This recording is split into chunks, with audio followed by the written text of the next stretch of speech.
You are now watching Cultural Survival's Global News Bulletin. Every month, Cultural Survival brings you the latest news impacting indigenous peoples across the globe. This July edition features important stories from Europe, North, Central, South America, Africa, Asia, and beyond.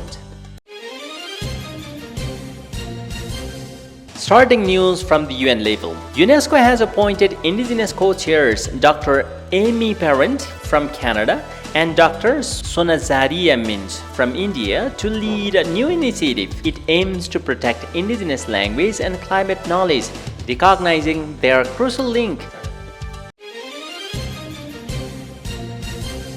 In USA, tribal and conservation groups are pressing federal officials to uphold a 20-year ban on new oil and gas development within 10 miles of Chaco Canyon. They argue preserving this UNESCO World Heritage Site's cultural significance outweighs short-term energy profits, urging permanent protections and tribal consultation.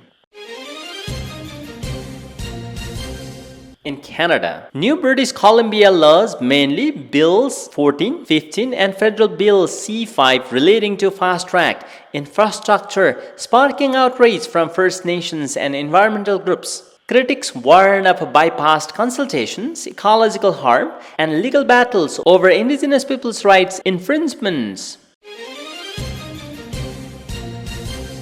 In Australia, a historic UN report co-authored by Noongar writer J.C. Affley formally recognizes indigenous knowledge as vital for global sustainability. It endorses Australia's Uluru Statement from the Herd, elevating the voices of First Nations peoples in environmental governance.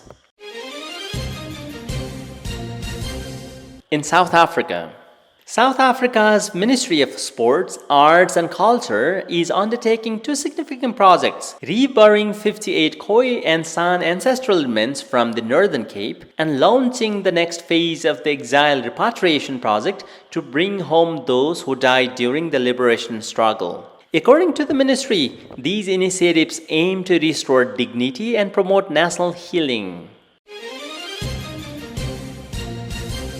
In Namibia observed its first Genocide Remembrance Day, formally mourning the 1904 to 1908 massacre of tens of thousands of Herero and Nama people of German colonial forces. A candlelight vigil and speeches by President Nandi Ndaitwah and Vice President Witbooi marked the Windhoek ceremony, attended by descendants and the German ambassador. In Kenya, UNESCO has featured Kenya's Bush Radio, an indigenous-led station in Kajiado County. Launched in 2017, it broadcast in Ma and Swahili, empowering local voices on land rights, health and education through community engagement and journalist training, fostering democratic participation. In Bangladesh, indigenous groups urge EU intervention as Bangladesh army operation in the Chittagong Hill Tracts since June 19 have led to arrest, school occupations, and alleged abuses.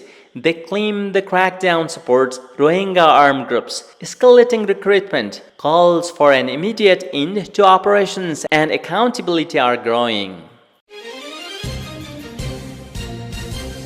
In Thailand, a new Thai royal decree enacted in November 2024 is raising alarms at the UN CEDAW session. Despite Thailand's claims of progress, advocates warn that the decree's 20-year non-transferable land permits threatens the livelihoods and cultural practices of over 4,000 indigenous communities, violating constitutional and international commitments. In India, indigenous communities in northeast India, including the Khasi and Apatani, are at the forefront of the fight against climate change. They utilize ancestral knowledge for sustainable practices such as protecting sacred groves, integrating fish farming, and constructing flood-resilient homes. Their methods offer crucial lessons for global environmental policy.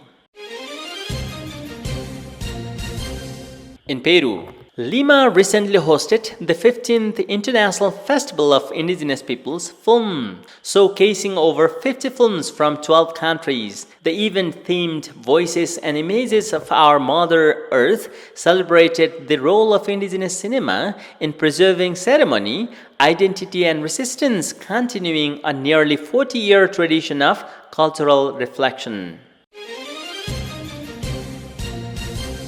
In Bolivia, 3 years after devastating fires, the Ayorio community of Tiuna remains displaced, living in makeshift tents near Chotis. Their homes, crops, and animals were destroyed in 2022, forcing them onto a former landfill without water or electricity, battling health crisis. Their story highlights Bolivia's land right violations and institutional neglect.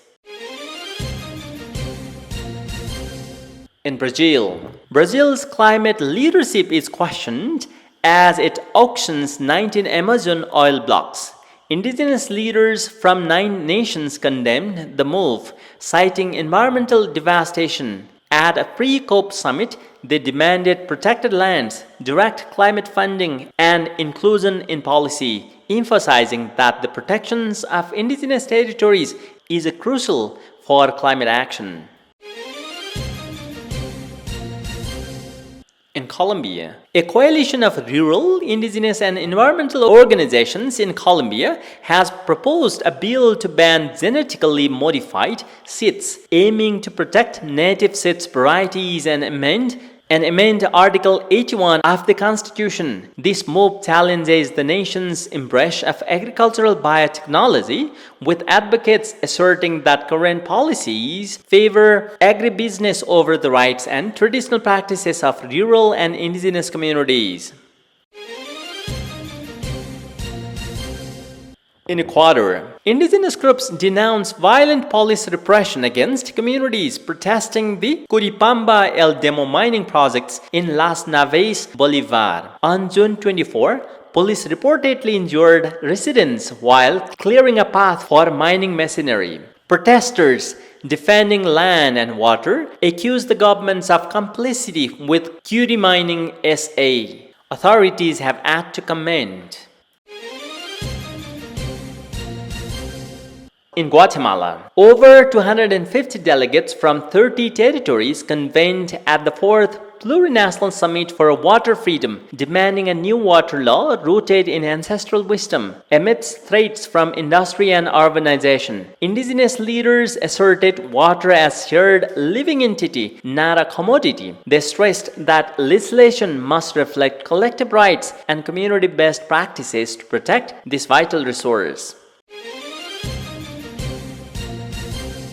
In Panama, UN Special Rapporteur Dr. Albert Barume concluded a fact-finding mission to Panama from June 19 to 22, condemning the government's clear violation of international law regarding indigenous people's rights. Invited by the International Indian Treaty Council and Kuna General Congress, Barume investigated repression of anti-mining protests, meeting officials and indigenous communities, and expressing deep regrets over the abuses witnessed.